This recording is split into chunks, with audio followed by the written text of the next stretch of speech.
is time now for our weekend cover story. And usually when we talk about IVF, the focus is on women. But did you know that 1 in 3 treatments in Australia is due to male infertility? Well, Jane, it's a challenge and it takes a physical and mental toll. Now a new study is linking male infertility with hidden mental health problems due to the stigma around the issue. Renee and Jorge Munoz went through 20 IVF cycles over 12 years and discovered that Jorge's fertility was predominantly the issue. And they join us now, along with Clinical Director of IVF Australia, Dr. Manny Mangat. Welcome to you all. Dr. Manny, we'll start with you. Give us an idea of how prevalent male infertility is in Australia. So, as we are aware, 1 in 6 couples seek fertility assistance in Australia, and up to 50% of the time there is male factor contributing. And there's been recent media attention and publications surrounding a global trend in a decrease of sperm parameters, and this may increase rates of male infertility in the future. Is there a reluctance among men to sort of get tested? Definitely. Amongst all our patients, we find that there's still some stigma attached to it and some difficulty coming forward talking about the problem.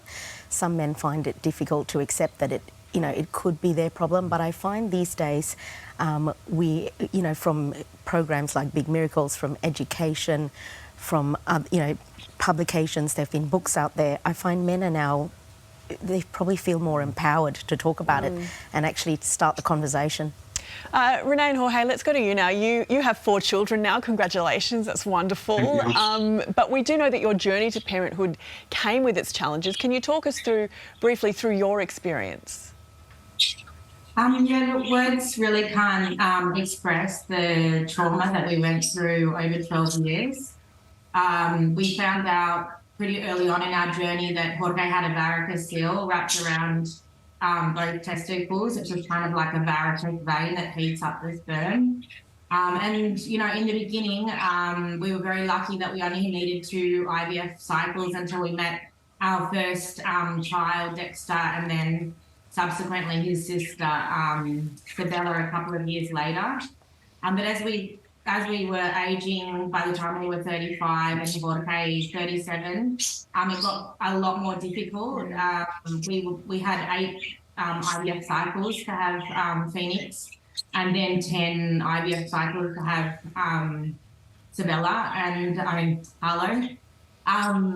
Yeah, it's been absolutely traumatic, and not knowing along the way really how much the contribution was between Jorge, the sperm or the egg from us, from me. We just had to do whatever we could. Jorge, can I bring you in, Jorge, now? Because Dr. Manny just spoke of the stigma attached to men getting tested, the reluctance on their part. What was it like for you to discover you had problems with fertility? Well, it was really hard, very shock for us, emotional as well. But yeah, I have a beautiful wife, and she's really hard and work hard for what she wants. And yeah, we made it. Well, it's so great that you were able to have the family that you wanted. Dr. Manny, what are the common causes behind male infertility? It is on the rise. Do we know, is it lifestyle factors? Is it genetics? What is it? Yeah, so the causes are varied. So anything that causes a disruption of sperm production, whether that affects the numbers, the movement, the function of sperm, can affect things. So that's lifestyle factors, whether that be weight, diet, alcohol, smoking. But we're getting more research now on endocrine disrupting chemicals in our everyday environment and food, like phthalates and acrylamides have a role to play. Certain medications, viruses can cause problems, febrile illness. Some men have no sperm, and that could be from an obstruction or blockage or a varicocele, as Renee mentioned. Some men are born without sperm, and that could be a genetic cause. So there are many different causes. We just heard from Jorge then, and understandably so, he's very emotional about this whole situation. They've now got some beautiful children, but it can also be an empowering experience, I'd imagine, in his case. What can couples do? So the first step, if couples are trying and are having a problem, is to see a fertility specialist to start the conversation and do the appropriate tests. Once the cause is found, men should be empowered, and the good news is that sperm regenerates every 2 to 3 months. So if men make big changes with lifestyle factors, their diet, reduce their chemical exposures, they levels of fitness? Absolutely. They can actually make big changes that will give them a positive fertility outcome. Some couples may need surgical correction of different things. Other couples may need assisted reproduction, which will involve sperm selection and ICSI or intracytoplasmic sperm injection. But there's so many treatment modalities available depending on the cause. Well, IVF can be a very long and very expensive road. Renee, what advice would you have for couples who are struggling to conceive or are about to go through the IVF roller coaster?